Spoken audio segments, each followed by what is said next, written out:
uh, nama brandnya itu satu, dari satu hanya satu dan untuk satu. Jadi di sini aku tuh terinspirasi dari batik tambal dari Yogyakarta. Jadi bisa lihat di sini kalau batik tambal itu bentuknya kayak segitiga-segitiga gitu. Dan ini kayak beda banget dari batik biasanya, terus aku kayak tertarik banget gitu. Jadi aku recreate gini tapi dengan teknik crochet. Jadi untuk produknya ini 3 produk yang aku bikin. Aku bikin 3 tas. Di sini aku bikin tas yang sehari-hari aku suka pakai aja sih, kayak misalkan tote bag, shoulder bag, atau sama phone bag gitu. Jadi kayak aku juga udah tahu butuhnya apa aja. Nah, mungkin sebelum ke produk detailnya, aku share videonya dulu kali ya. Oke, sebentar ya.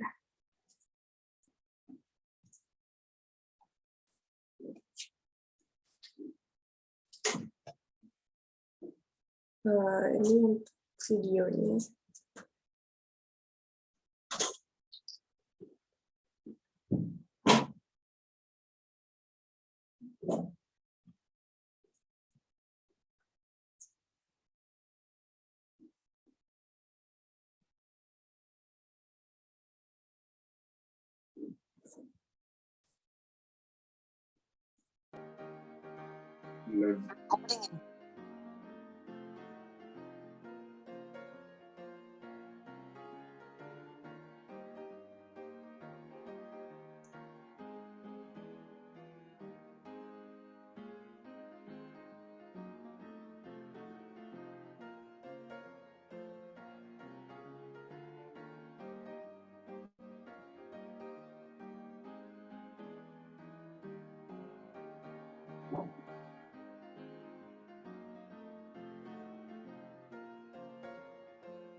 Nah, jadi barusan itu video yang aku bikin. Jadi, nah, untuk produknya yang pertama aku bikin tote bag. Jadi, tote bag di sini aku tuh, kalau biasanya tote bag itu kan kayak rata gitu kan, kayak cuma rata gini. Di sini aku bikin bawahnya tuh, bagian bawahnya ada bentuknya kayak lingkaran gitu. Jadi sebenarnya ini bentuknya kayak agak tabung gitu, jadi kayak bisa muat lebih banyak barang gitu dari biasanya. Sama kalau misalkan ada barang di dalamnya, dia tuh bisa berdiri, jadi nggak jatuh-jatuh gitu. Di sini strapnya itu aku kepang. Semua strap yang aku bikin di 3 produk aku itu aku kepang. Terus aku attach pakai pengait udang, sama ada yang pakai ring binder juga. Nah, yang di sini aku pakai pengait udang. Lalu di bagian strapnya sendiri, kalau misalkan pakai crochet aja kan bakal agak melar gitu. Jadi di sini aku tambahin rantai gitu, jadi biar nggak melar. Sama bentuknya yang di sini aku pakai bentuk motif yang segitiga-segitiga gitu. Nah, untuk produk yang kedua, aku bikin shoulder bag atau kayak tas selempang juga bisa. Dia tuh, jadi aku nyari cara biar satu kayak strap ini bisa dipakai buat 2 model. Jadi bisa diselempang sama bisa dibuat apa ya, jadi tas yang di pundak gitu. Nah, kebetulan aku bawa contohnya di sini. Jadi untuk strapnya aku pakai ring binder kayak gini. Jadi tinggal disatuin aja. Terus di clip. Jadi dia tuh lebih rata gitu hasilnya. Jadi di pundak tuh nggak gitu sakit. Nah, yang di sini juga aku bikin pakai kancing karena ya biasanya kalau kita bawa barang ini kan kayak barang-barangnya agak banyak sih biar gak jatuh. Jadi pakai kancing juga. Nah, di sini aku juga pakai bentuknya yang segi 6 gitu. Aku nyoba ekspor kayak bentuk selain segitiga yang dari batik tambal itu. Jadi aku nyobain bentuk yang heksagon kayak gini. Lalu next-nya ada, aku juga bikin phone bag itu. Dan biasanya kita kalau kemana-mana pasti bawanya yang paling penting tuh dompet sama handphone gitu. Jadi di sini kayak di video tadi, di bagian belakang dari tas ini tuh ada semacam kantong gitu, jadi bisa buat naruh dompet yang kecil gitu. Nah, untuk packagingnya sendiri, aku pakai Mika bening gitu, karena aku mikirnya kayak, kan zaman sekarang udah kayak gak bikin brosur-brosur lagi. Jadi, sebenarnya Mika bening yang jadi packaging ini buat gantiin cara aku promosi barangnya gitu loh. Jadi kalau misalkan orang habis beli uh, produk aku ini, terus mereka jalan-jalan, terus ada orang lain yang ngeliat, terus mereka kayak tertarik, jadi mereka bisa langsung tahu, soalnya ada brand-brandnya juga kan di depannya. Jadi kayak mereka sekalian kayak promosiin barang aku sambil jalan-jalan gitu. Nah, di Mika Bening ini aku jahit sendiri juga, terus bagian yang pinggir-pinggirnya ini aku crochet lagi, biar nggak terlalu transparan. Jadi di sini aku juga mau bikin packagingnya tuh yang bukan sekali pakai terus buang gitu. Jadi orang-orang bisa pakai lagi packagingnya sebagai aksesoris dari tasnya sendiri. Jadi kalau misalkan mereka mau jalan-jalan ke tempat yang bikin tasnya kotor, mereka bisa pakai ini. Soalnya bahannya mika kan, jadi mudah dibersihkan juga. Nah, untuk brandnya sendiri, aku taruh brandnya di produknya, sama di packagingnya, sama ada yang digantung gitu. Mungkin ini buat kayak price tag gitu kali ya. Ya, ini pakai laser cut kulit gitu, sama aku grafir. Terus aku jahit ke yang bagian produknya. Nah, untuk brandnya sendiri aku kasih nama satu, dari satu hanya satu untuk satu, itu karena aku kan bikinnya crochet gini kan tekniknya. Terus dari awal tuh dibuatnya dari satu helai benang. Jadi kayak dari satu helai benang itu dirajut sama lain, diikat-ikat, ya dirajut gitu. Jadi satu produk yang gede. Jadi satu produk. Nah, aku juga kasih nama satu tuh karena dia kan jadi satu produk yang utuh. Jadi dia tuh satu, dia nggak setengah, dia nggak seperempat, dia tuh satu. Terus hanya satu karena aku bikin ini kan handmade itu ya, jadi limited edition. Pola-polanya juga beda. Kalau misalkan aku mau bikin misalkan tote bag yang kedua juga polanya bakal beda, warnanya mungkin bakal beda, hasilnya bakal beda. Jadi dia tuh limited edition, dia cuma ada satu. Nah, untuk satu itu karena limited edition ada satu doang, jadi jadi satu produk tuh cuma bisa dipunyain sama satu orang. Terus dari brandnya sendiri, dari logonya, aku juga pakai warna-warna yang aku pakai di tas aku, dan aku tuh pakai warna-warna itu yang fun gitu. Jadi karena dia kan batik warnanya coklat-coklat aja, terus kayak formal banget. Terus orang kalau misalnya kita pakai batik, orang pasti ngira ih formal banget mau kemana gitu kan. Di sini aku mau bikin kayak warnanya tuh lebih fun, lebih buat anak muda yang bisa dibawa sehari-hari gitu. Jadi pakai warna-warna itu yang cerah-cerah gitu. Sekian dari aku, thank you.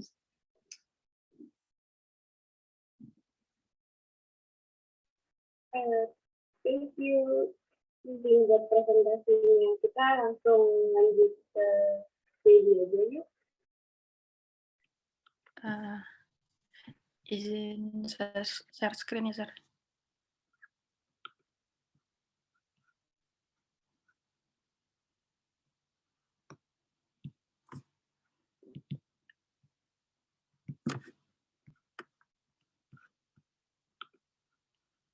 Udah kelihatan belum?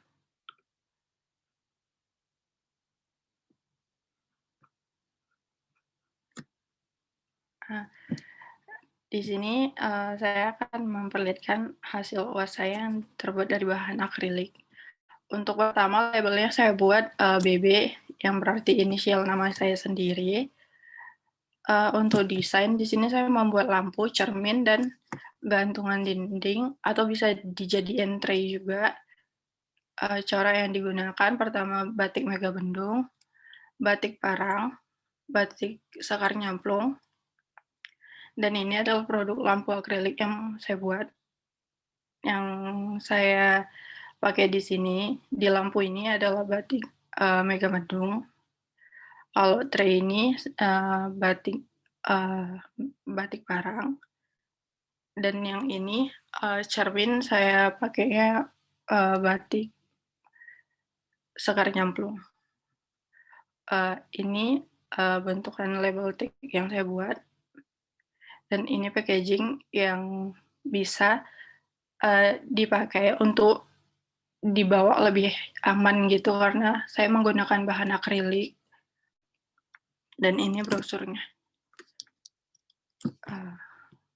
Udah sih, segitu aja.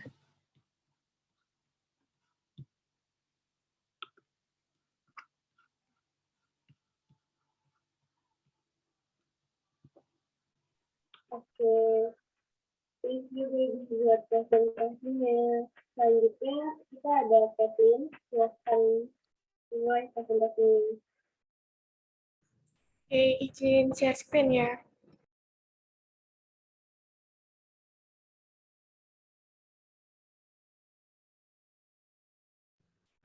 Udah kelihatan belum ya?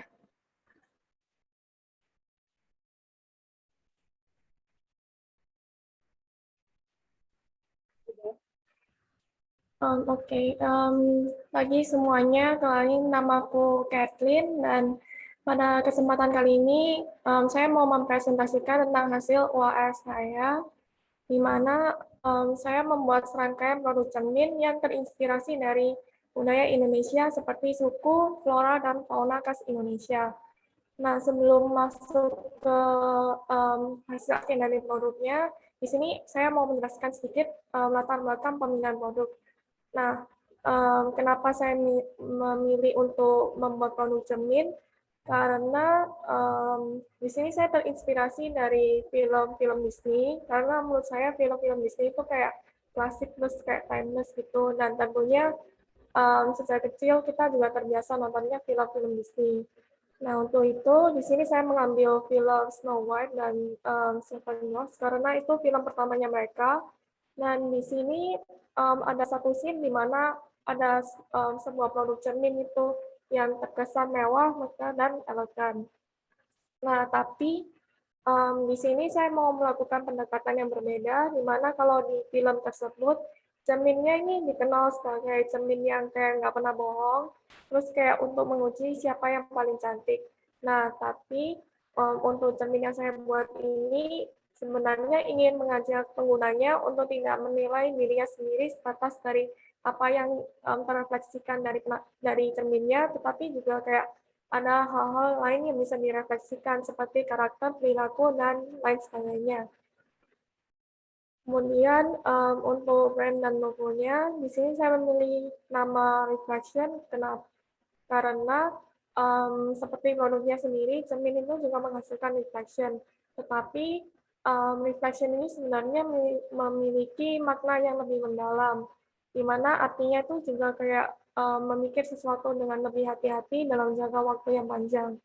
Nah, maka dari itu, pesan yang ingin disampaikan itu, siapapun yang menggunakan cermin ini tidak hanya sebatas merefleksikan penampilannya saja, tapi juga merefleksikan aspek lainnya, seperti sifat, karakter, dan perilaku.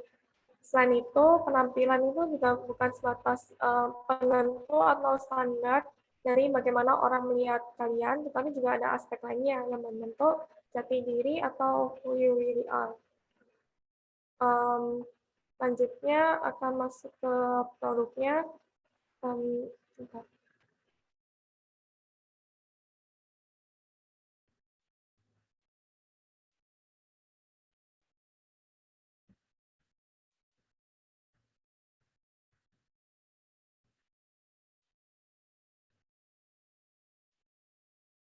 Videonya udah kelihatan belum ya? Sudah. Oke. Ini video produknya.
Oke, jadi tadi itu video dari produk akhirnya.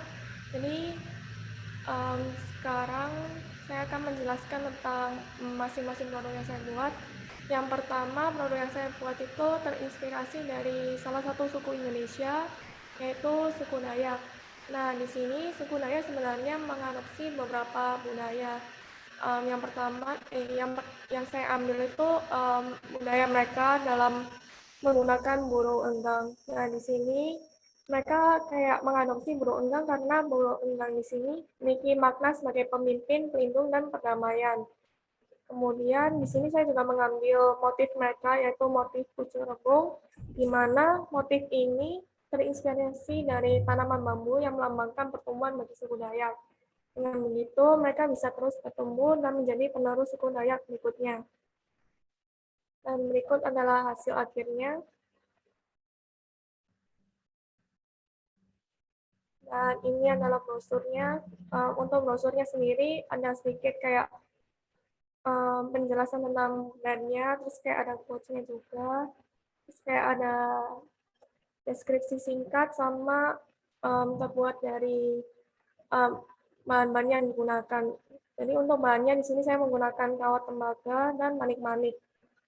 Kemudian untuk produk keduanya, ini saya terinspirasi dari salah satu bunga khas Indonesia, itu bunga melati. Nah, bunga melati di sini dikenal sebagai bunga puspa bangsa dan memiliki aroma yang harum. Selain itu, bunga ini juga melambangkan kesederhanaan dan kerukunan rakyat Indonesia. Kemudian bunga ini juga berwarna putih sehingga melambangkan kesucian rakyat Indonesia. Dan berikut adalah hasil akhirnya. Dan untuk brosurnya juga sama seperti sebelumnya. Dan untuk produk akhir, di sini terinspirasi dari salah satu fauna Indonesia, yaitu harimau Sumatera. Nah, di sini saya mengambil harimau Sumatera karena harimau Sumatera sekarang sedang terancam punah.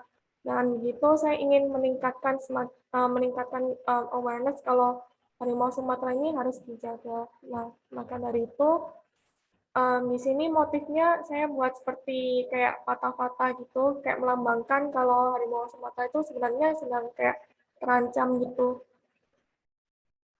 Terus untuk brosurnya juga masih sama.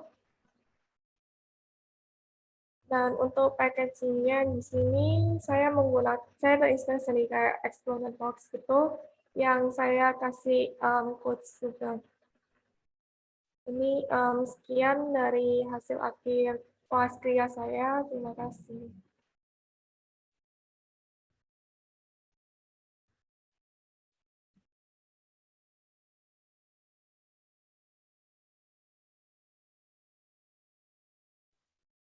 Oke, thank you Kak Kat. Thank you Kathleen buat presentasinya. Selanjutnya kita bakal lanjut dengan Claudia.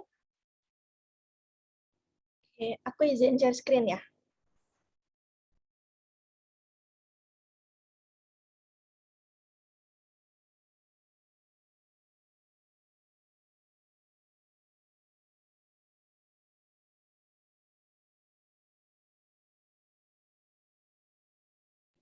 Udah kelihatan belum ya?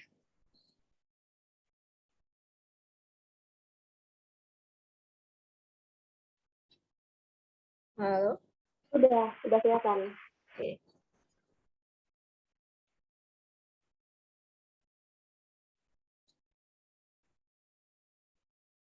Oke, aku mulai ya. Selamat pagi, Sir Geoffrey, Bu Sinta, dan teman-teman semua. Pertama-tama perkenalkan, nama aku Claudia Jessica, dan aku akan mempresentasikan hasil UAS mata kuliah Kriya.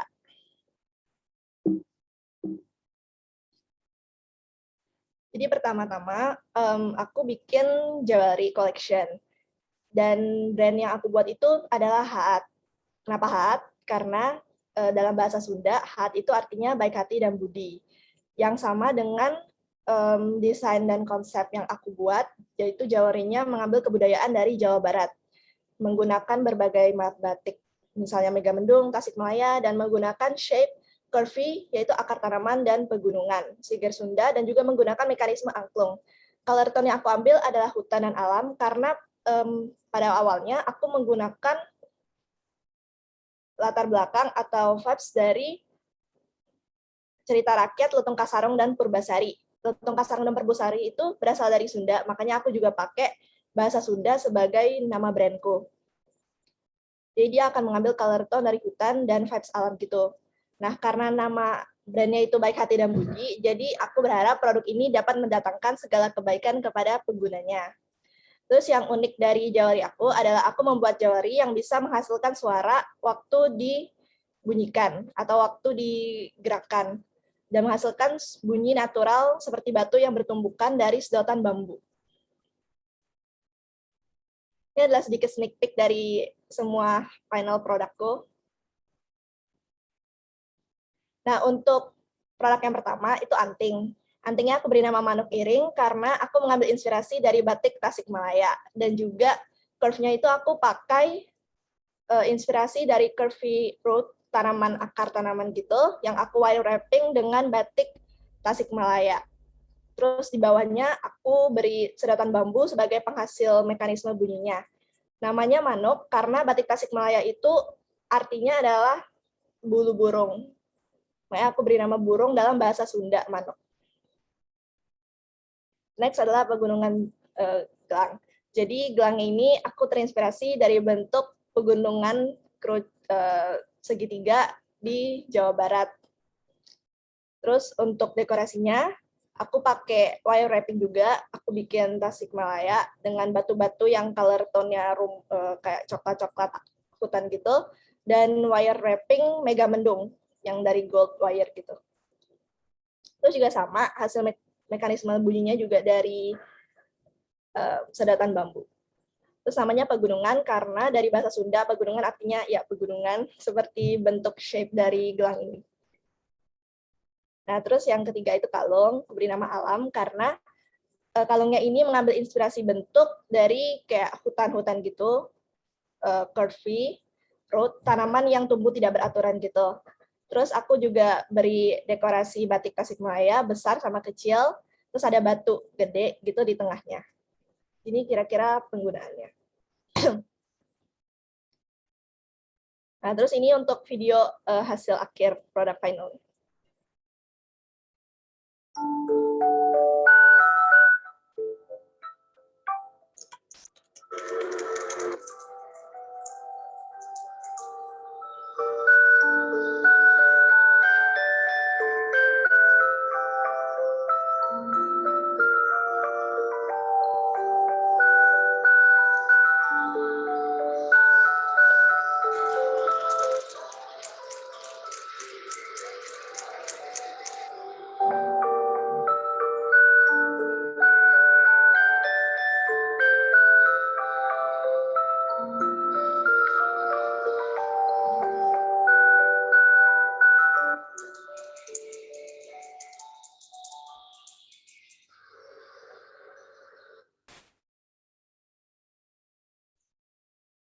Oke, selanjutnya ada video packaging. Jadi packagingnya ini aku buat dari sedotan bambu yang aku poles pakai kutek, jadi dia glossy finish gitu.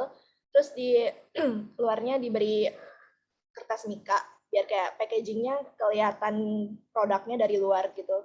Terus diberi tali juga untuk dipegang.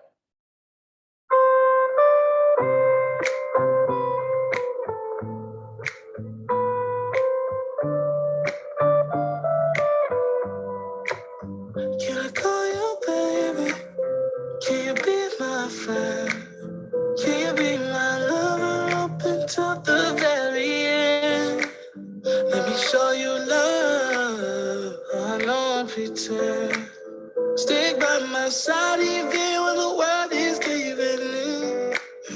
Oh, don't you worry. I'll be there whenever you want me. I need somebody who can love me at my worst. No, I'm not perfect, but I hope you see my worth. 'Cause it's only you, nobody knew I put you first. And for you, girl, I swear I do the worst.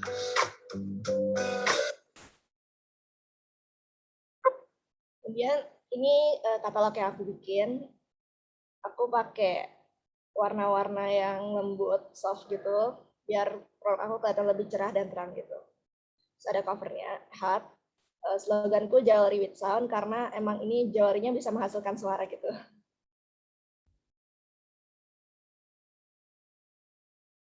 Ini penjelasan-penjelasan tentang produk-produknya.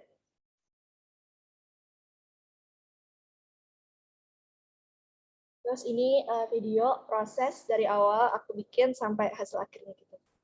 Pertama-tama, aku melakukan research dan aku sudah menentukan kalau aku akan membuat wire wrapping jewelry yang terinspirasi dari cerita rakyat Jawa Barat, yaitu Lutung Kasarung dan Purbasari. Sehingga jewelry collectionku akan menggunakan shade dan color tone hutan atau alam. Kemudian aku mulai membuat sketsa, mulai baca wire wrapping, dan membuat produk-produk pertamaku. Namun kemudian aku mulai mendapatkan ide untuk membuat sebuah perhiasan yang berbeda, yaitu sebuah perhiasan yang bisa mengeluarkan bunyi. Aku memilih alat musik tradisional angklung yang juga berasal dari Jawa Barat. Aku mempelajari cara mekanisme angklung untuk mengeluarkan bunyi dan cara pembuatannya.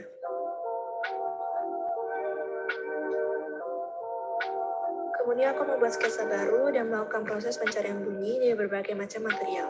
Yang aku pilih adalah bunyi dari benturan kawat tembaga dan sedotan plastik. Ini adalah 3 jewelry pertamaku. Yang pertama adalah kalung yang menggunakan bentuk akar tanaman dan dedaunan abstrak. Yang kedua adalah gelang yang terinspirasi dari bentuk segitiga pegunungan di Jawa Barat yang didekorasi dengan wire wrapping batik Tasikmalaya. Yang ketiga adalah anting yang didekorasi dengan batu alam. Namun hasil bunyinya kurang menggambarkan alam, jadi aku mengganti sedotan plastik dengan sedotan bambu agar menghasilkan bunyi yang lebih organik. Aku mengganti sedotan plastik dengan sedotan bambu sebagai penghasil bunyi pada ketiga produk sebelumnya.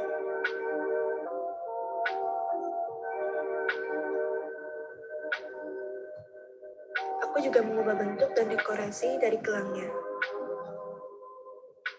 Untuk produk keempat, aku membuat anting dengan bentuk spiral yang merepresentasikan akar tanaman dan wire wrapping batik Tasikmalaya sebagai dekorasinya yang mengelilingi bentuk spiral. Untuk produk kelima, aku membuat kalung yang terinspirasi dari bentuk batik Megamendung. Kalung ini didekorasi dengan wire wrapping Megamendung besar dan kecil, juga batik Tasikmalaya. Shape-nya dibuat curvy untuk merepresentasikan tanaman. Kemudian aku membuat setup untuk display semua produk final. Dan yang terakhir, aku membuat packaging untuk produk tersebut. Kerangka packagingnya terbuat dari sedotan bambu yang aku lem, kemudian dilapisi kertas mika di bagian luarnya dan ditempeli akar tanaman sebagai penggantung.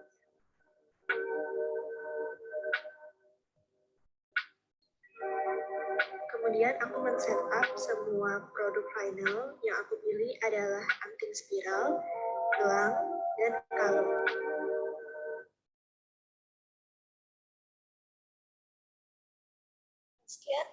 Sekian presentasi dari aku. Terima kasih.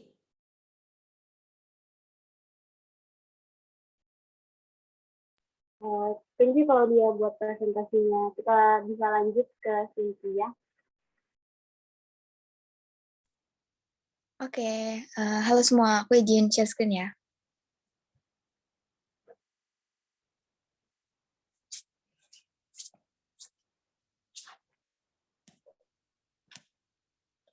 Oke, jadi di hari ini aku akan presentasiin project UAS aku, yaitu Teddy Bag atau Terrazzo Candy Bag. Jadi ini adalah ideation yang aku buat. Konsep awal dari desain aku itu, aku pengen mengambil motif dari terrazzo yang menurut aku tuh sangat unik dan pembuatannya juga sangat menarik. Tapi aku pengen membuat sesuatu yang fleksibel, nggak cuman kayak trinket atau pottery atau kayak gelas gitu atau vase, tapi aku jadi pengen ngasih ilusi kalau misalnya ternyata tuh pattern yang tadinya cuma terrazzo padat gitu bisa dibikin sesuatu yang fleksibel dan unik gitu. Nah, makanya dari ideation aku ini, aku pengen ngedisplay kayak lebih fleksibel dan ya gitu. Jadi ini aku bikin 3 bentuk geometris gitu. Jadi ada yang trapesium segitiga gitu, ada yang bulat, dan ada yang persegi.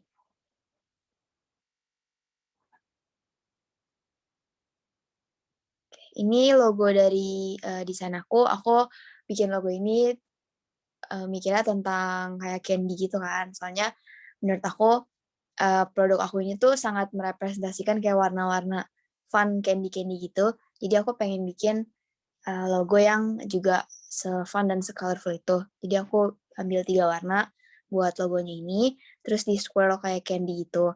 Tapi bentuknya ini kalau bisa dilihat kayak teddy bear, sesuai dengan nama tas aku yaitu teddy bag.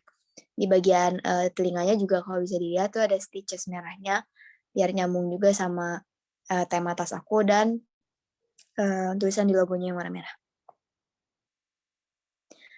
Lalu ini packaging yang aku buat, aku sekali lagi terinspired dari candy, jadi kayak bungkus permen gitu. Dan aku juga pengen ngasih vibe kayak fun dan lucu gitu di packagingnya. Jadi pas orang lihat kayak, oh candy kayak giant candy gitu. Terus dalamnya ada tasnya yang lucu juga.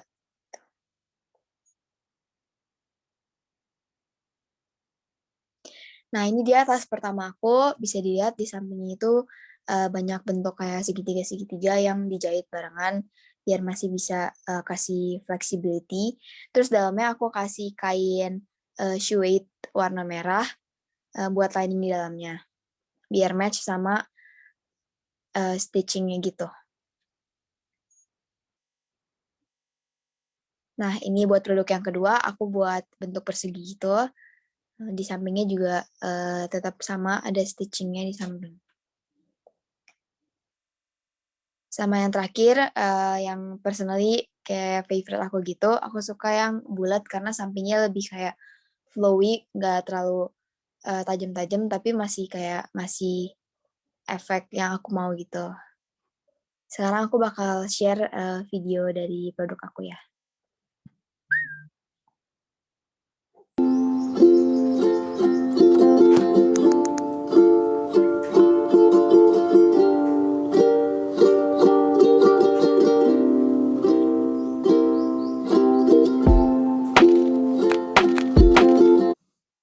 Sorry, suaranya udah kedengaran belum ya? Udah. Oke.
mungkin aku sambil kasih tahu juga ya. Jadi ini dibuatnya itu aku buat mold sendiri, pakai silikon. Lalu bahan dari terazonya sendiri itu adalah resin contour, sehingga dia kayak fleksibel dan bisa di-bending gitu dan bisa dipotong-potong dan di-stitch. Nah ini proses mixing colorsnya itu. Lalu aku tuangin seperti kayak buat terrazzo, dituangin yang berwarna tipis, lalu dipotong-potong kecil random gitu.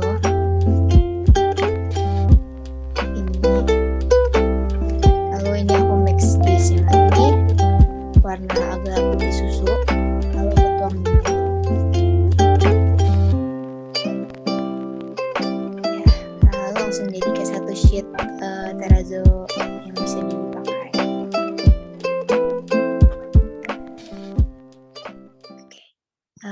Sekian presentasi dari aku. Thank you.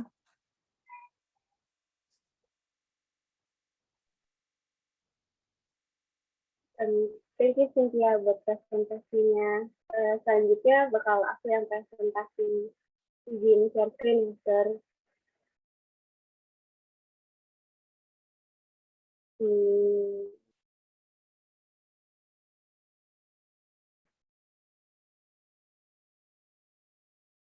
Selamat siang, Pak Jofri, Bu Sinta, dan teman-teman semuanya. Jadi hari ini aku bakal presentasiin UAS Tri aku. Inspirasi yang aku ambil itu dari tahun 1980-an, 1990-an, kayak zaman-zaman dulu gitu. Ini logo yang aku pakai, jadi namanya itu backwards, yang berarti ke belakang, untuk menampilkan masa-masa sebelum tahun 2000.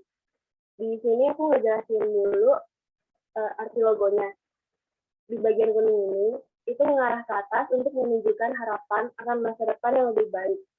Jadi salah satu caranya itu dengan menggunakan baju bekas sebagai material utama. Lalu di bagian sini juga ada huruf B, begini, sama W, kalau misalnya diperhatikan secara seksama. Ini itu inisial dari nama brand aku. Selanjutnya, untuk material yang aku pakai, aku menggunakan baju bekas.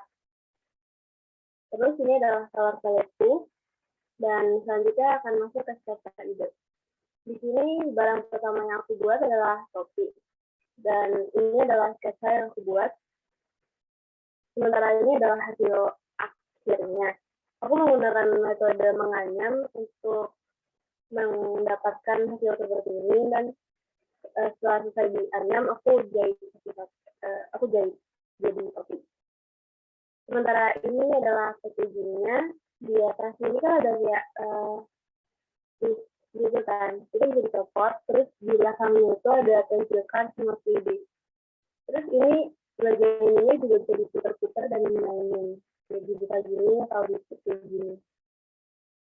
Selanjutnya aku bikin ID card holder, dan hasilnya adalah seperti ini. Aku nggak pakai teknik mengayam kayak tadi, karena kalau aku pakai teknik mengayam, hasilnya bakal berantakan, makanya aku jadi begini. Terus untuk threadnya, aku bikinnya dengan cara mengepang.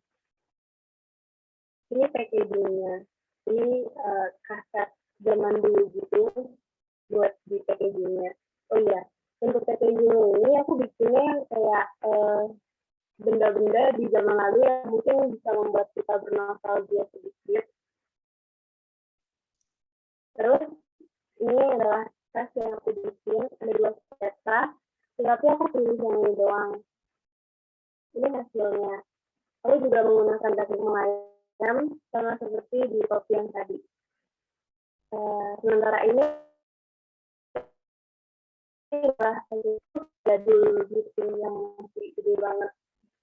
Terus aku juga bikin Instastory sebagai bentuk pengenalan ke publik. Ini yang gerak, yang ini yang diem. Terus ini adalah video yang aku bikin, beraneka ragam, dan tentu aja barang-barangnya dari zaman dulu.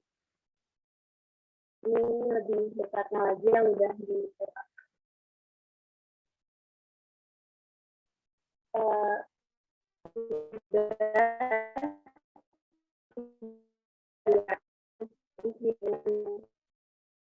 Itu lagi John.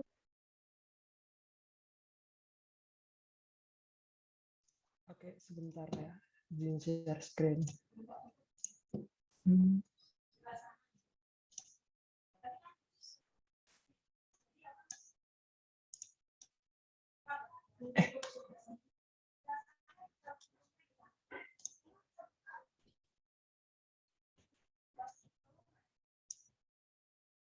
Udah kelihatan belum?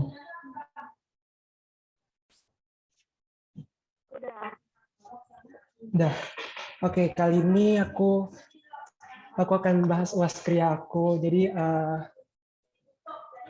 logo aku itu Sauros yang artinya Save Our Rhinos. Jadi aku terinspirasi dari badak yang ada di Indonesia, terutama badak Sumatera dan badak Jawa.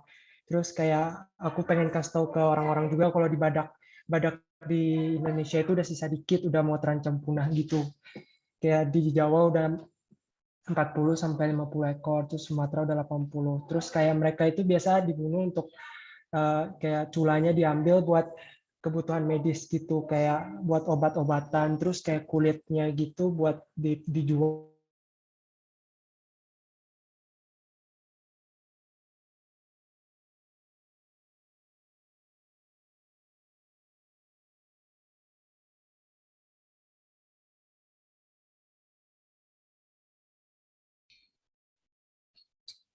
Jovan, suara kamu hilang.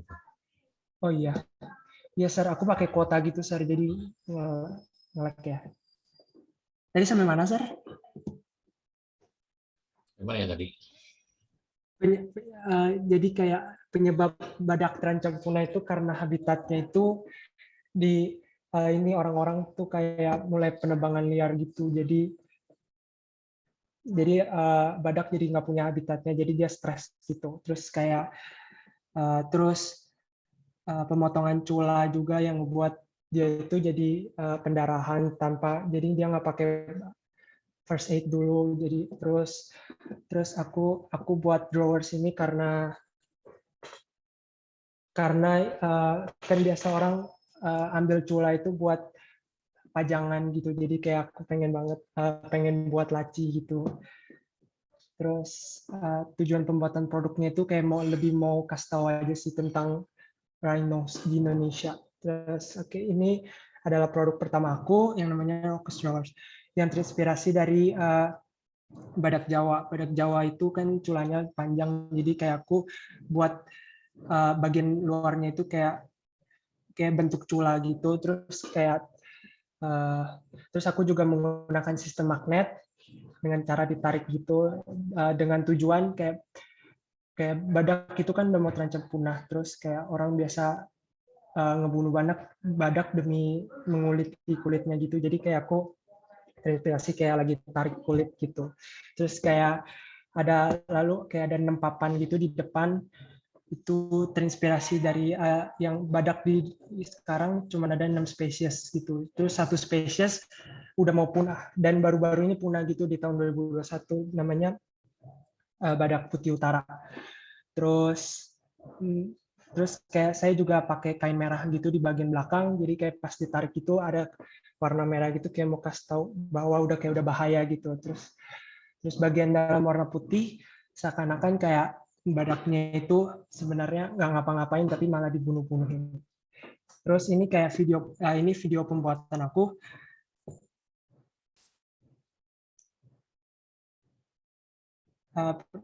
Pertama aku potong-potong ya kan. Aku jadiin kerangkanya dulu. Terus aku sanding, aku potong pakai table saw gitu. Terus mana ya?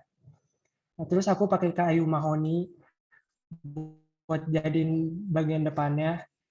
Aku ukur pakai gini, terus aku pakai pensil dari bawah, terus nanti habis itu aku potong-potongin, terus aku tinggal rapihin, aku amplas-amplas, terus udah jadi bagian depannya, tinggal bagian atasnya, terus aku juga nanti tinggal pakai kayak, ada suara nggak ya? Nggak ada suaranya, nggak ada. Nggak ada suaranya ya? Ya nggak ada suara ya?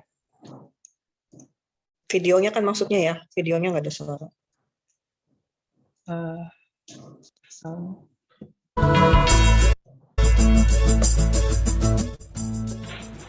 Ya terus kayak aku bikin ujungnya, terus kayak aku pakai router buat masukin magnetnya.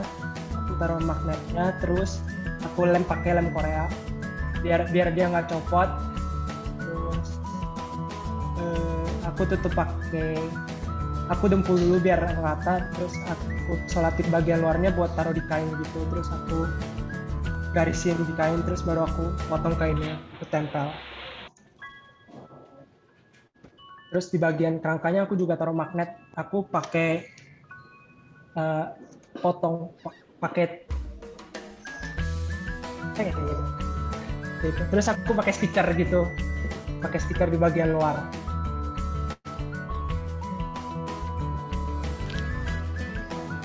Terus aku finishingnya sekitar 2 kali aja buat samain kayak buat lebih bagus aja kayunya.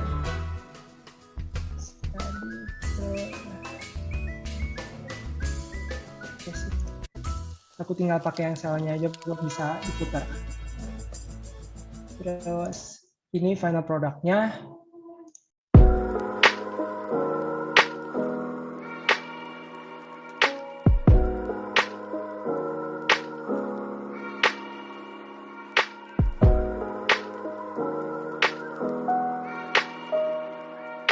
Jadi dia bisa dibuka setengah gitu. Bisa dibuka atas. Terus bisa diputar gitu biar nggak makan tempat gitu.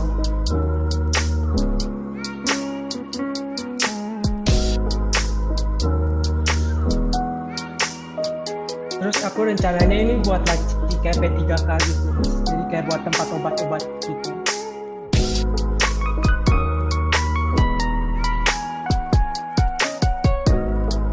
Kayak bagian atasnya aku buat ya obat-obatan juga sih.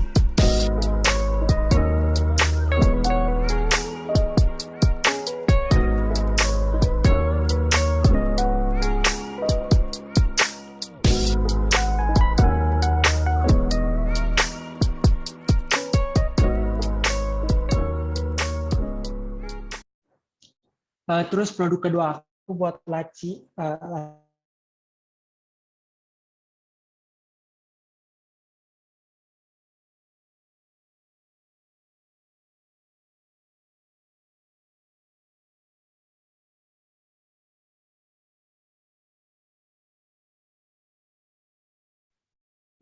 John, suaranya hilang lagi.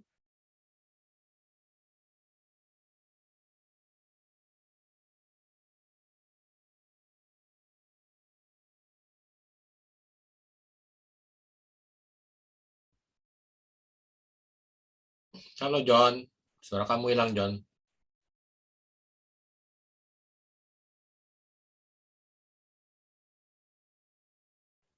Wifi putus ya, sorry banget.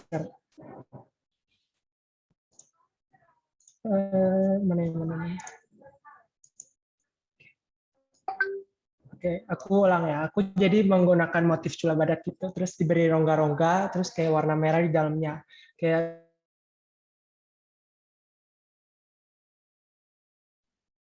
Hilang lagi suara kamu John.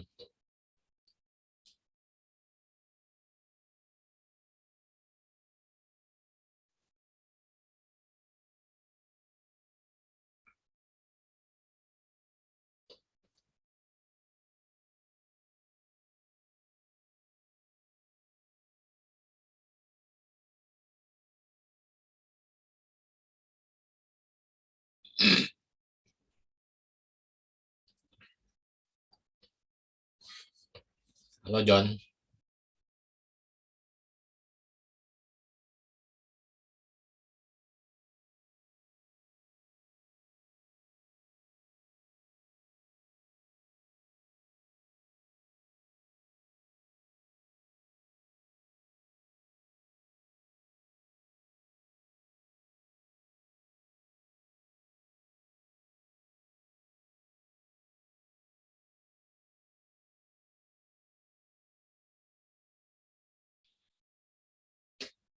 Ya si John hilang kayaknya.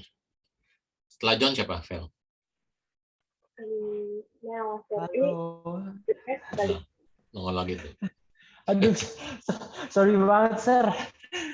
Wifi udah nggak bisa, pakai kuota juga nggak bisa. Aduh, aku tadi sampai mana ya? Di sini ya. Baru mau ngomongin drawer, terus hilang suara kamu. Aku belum nyampe sini. Aku udah bahas ini bukan? Iya, baru sampai sini terus hilang suara kamu. Ya udahlah, kasih lihat itu aja yang akhir-akhirnya. Tiga-tiganya. Akhirnya aja. Pembuatannya nggak usah ya, Sir. Oke. Iya.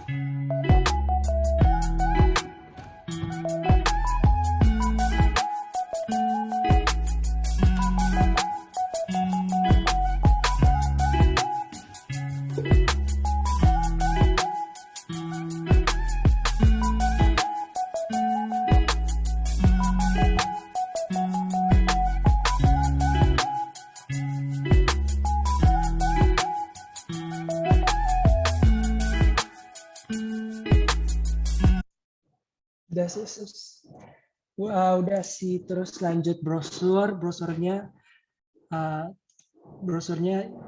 menjelaskan produknya doang sama menjelaskan kayak Saurus itu apa. Terus untuk packagingnya aku tempel pakai stiker logo aku gitu, terus aku tempel dari kertas gitu, kertas merah. Terus aku kan nggak ada kardus warna putih gitu, Sir, kalau yang gede. Jadi aku tempel pakai kertas HVS A0. Itu sih, udah sih, Sir.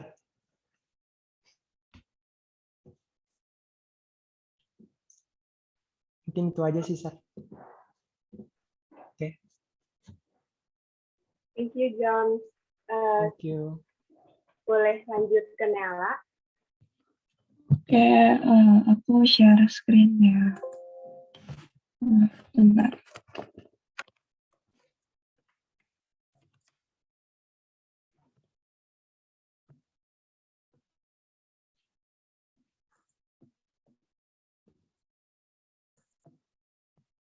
Udah kelihatan belum ya? Sudah. Oke. Jadi aku mau presentasi produk aku namanya Ngembang.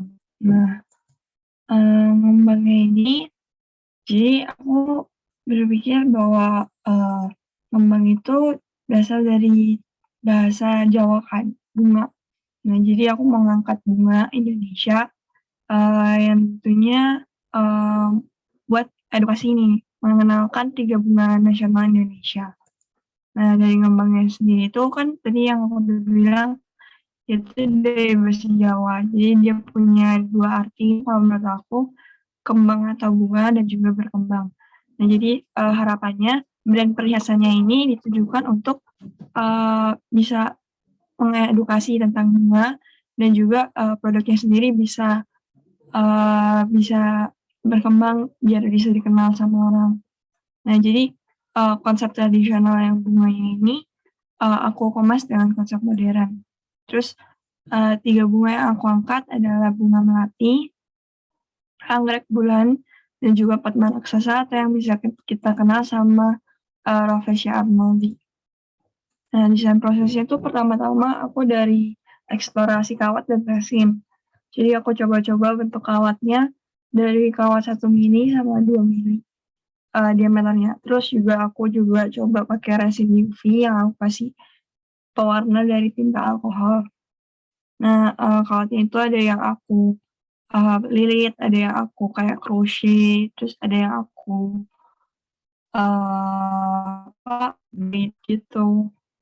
Terus jadinya aku masuk ke dalam bunga ya. Nah, bunga yang pertama tuh bunga melati atau pusma bangsa. Dia tuh ngelambangin kesucian, kemurnian, terus juga bisa digunain buat upacara pernikahan. Nah, jadi kan dia tuh emang sederhana tapi kayak banyak banget dipakai. Terus jadinya ini sketsa dan inspirasinya.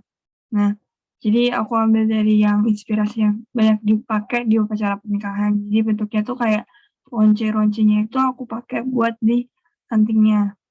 Nah, yang aku buat ini adalah anting anting kekinian gitu yang jadinya cuma perlu dikaitin doang, jadi nggak perlu ditusuk. Penggunanya nggak perlu punya lubang anting. Terus juga bentuk bunganya aku tetap pakai yang sederhana, dan modelnya kayak ada yang keluar-keluar gitu karena hasil roncean yang kayak pernikahan ini. Sini hasil hasil produknya, jadi ini pasti pakainya. Terus next buat anggrek bulan atau puspa pesona. Jadi dari anggrek bulannya ini pertumbuhan dari tanamannya itu cukup lama buat bisa terlihat jadi kayak kembangnya tersusunnya panjang gini. Jadi filosofinya itu dari bunga anggrek bulan tuh dia perlu kesabaran dan telaten buat numbuhin bunganya ini untuk memperoleh keindahannya. Nah dari situ aku pengen bikinnya kayak gelang yang modern juga, jadi lebih kayak manjang-manjang gitu. Nah terus juga dari bunga itu aku breakdown jadi 3 komponen, dari proses bunganya pas yang masih kecil, terus sama yang udah gede, terus aku pecah gitu. Terus juga bentuknya tuh nggak banyak hiasan karena aku pengen nunjukin kesan anggunnya. Jadinya produknya seperti ini. Jadi ada 3 bunga gitu. Terus bagian tengahnya tuh komponennya tuh masih sama. Jadi kayak melingkar sama kayak yang bunga sebelumnya yang melati. Terus masuk ke dalam Padma Raksasa atau Puspa Langka yaitu Rafflesia annually. Nah dia ini tuh cuma bisa mekarnya tuh 5-7 hari. Terus juga dia itu di hutan. Saintis itu udah selama bertahun-tahun berusaha coba cari cara biar dia bisa dikembangbiakan. Jadi kan ada, kalau kalian tahu ada yang biasa mereka saintis ambil benih terus dikembangin sendiri. Nah kebetulan Rafflesia annually ini sama saintis itu belum nemu caranya dia berbuah tuh gimana. Jadinya dia tuh tumbuhnya secara acak di hutan gitu. Jadi kayak proses pengembangbiakannya tuh masih susah.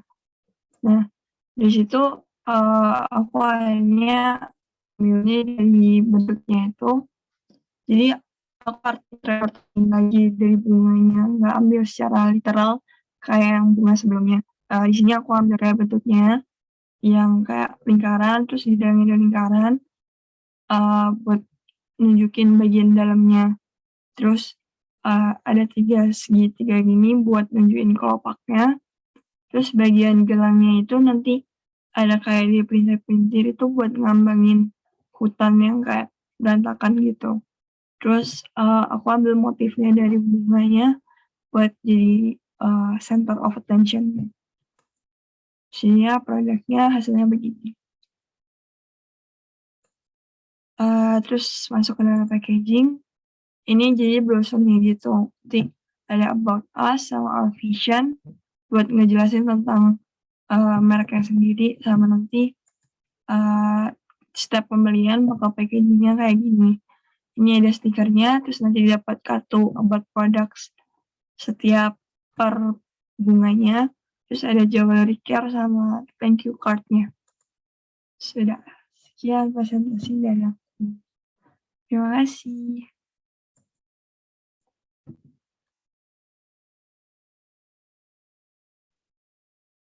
Oke, good job Niala. Thank you. Oke, thank you. Buat presentasinya. Selanjutnya bakal kita lanjutin dengan Q&A.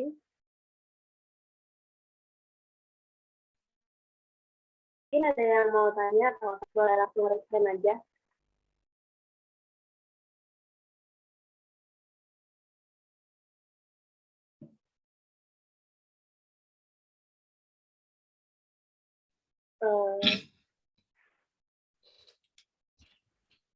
Mungkin boleh itu tuh, anak-anak SMA-nya boleh kenalin diri sendiri gitu ya. Siapa nih? Vanaya. Vanaya dari mana Vanaya?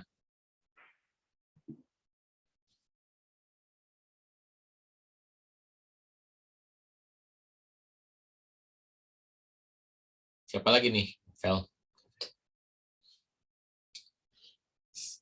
Yang anak SMA-nya cuma Vanaya, Sir. Sisanya dari 2021. Oh, oke.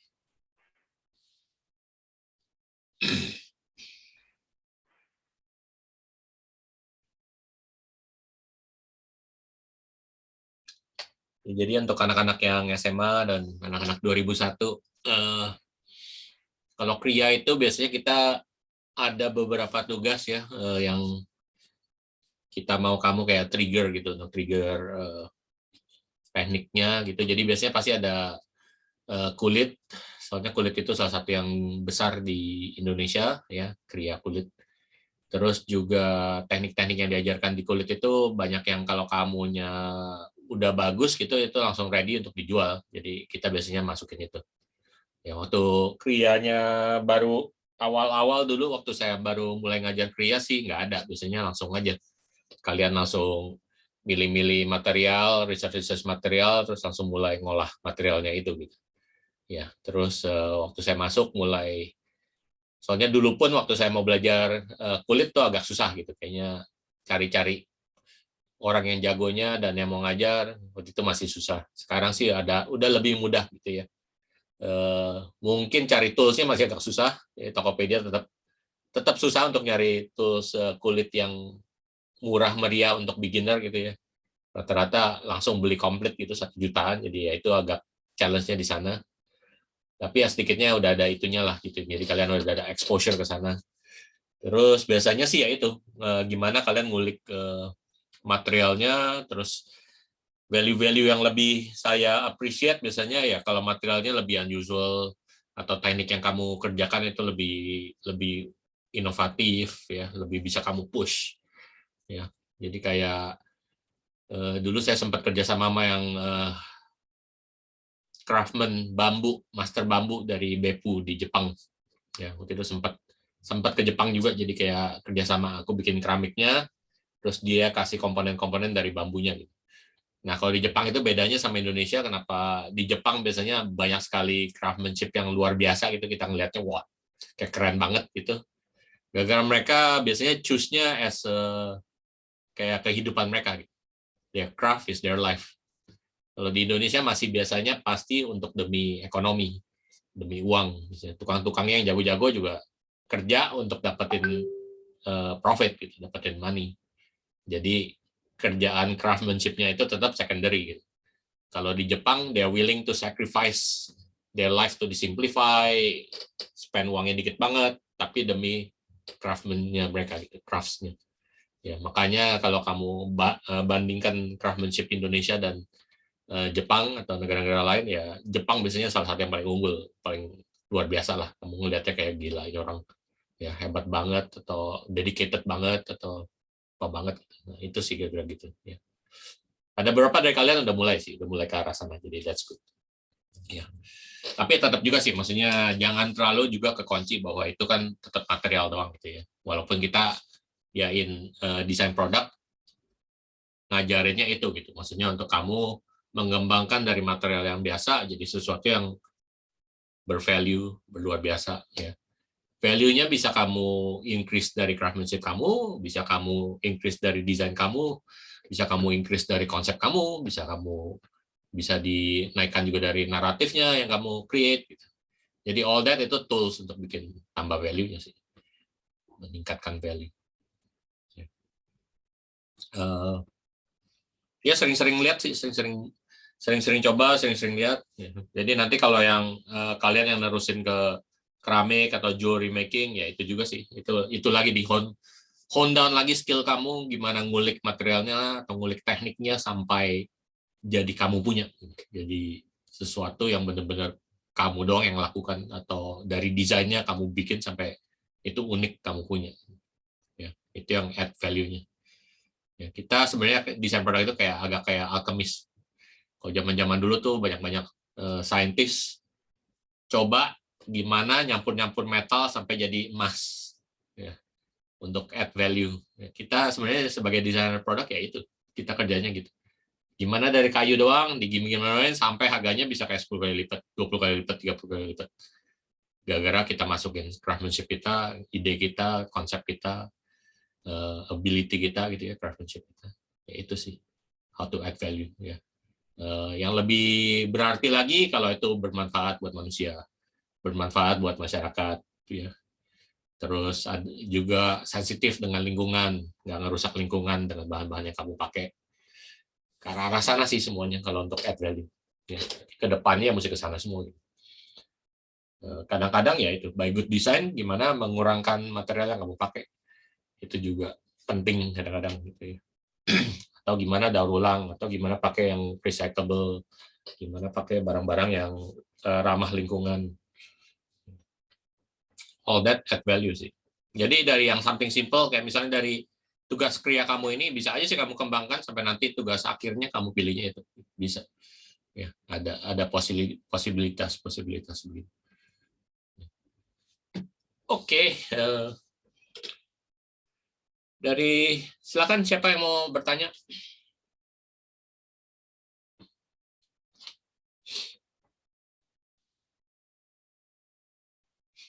Malu-malu nih masih.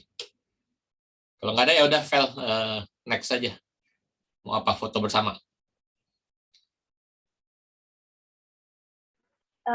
Iya, teman-teman boleh yuk on cam, kita bakal foto bersama.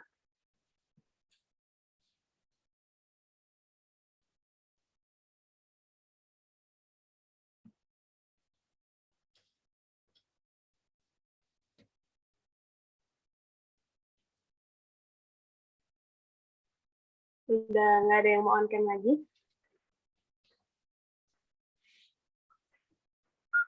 Nah, Pax, mana nih Pax? Felicia Wijaya, Jessica, Panaya.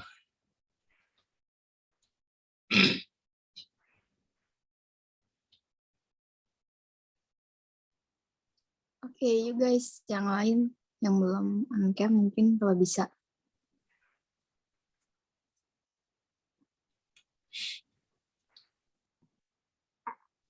Ya udah last call ya, nggak ada yang mau on cam lagi. Oke, ya udah langsung aku screenshot ya guys. 3, 2, 1. Oke, thank you. Oke, thank you semua. Good luck dengan UAS kalian yang lain yang belum kelar. Sebelum leave, boleh minta tolong pesertanya untuk isi form evaluasi dulu ya, Dok. Oh ya, tolong taruh linknya di chat. Silahkan semuanya. Yang partisipasi tolong ya isi form evaluasinya. Terima kasih banyak. Last chance nih, nggak ada yang mau tanya jawab lagi. No question, nothing.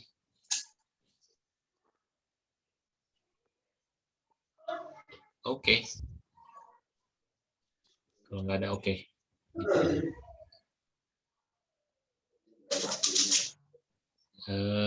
Ya anak-anak 2021 sih masih ada SDD 2 dulu ya kalian ya. SDD 2 baru biasanya kriya. Terus kalau yang anak-anak 20 ya itu sih berikutnya kalian udah mulai ke elektif, pilih-pilih elektif.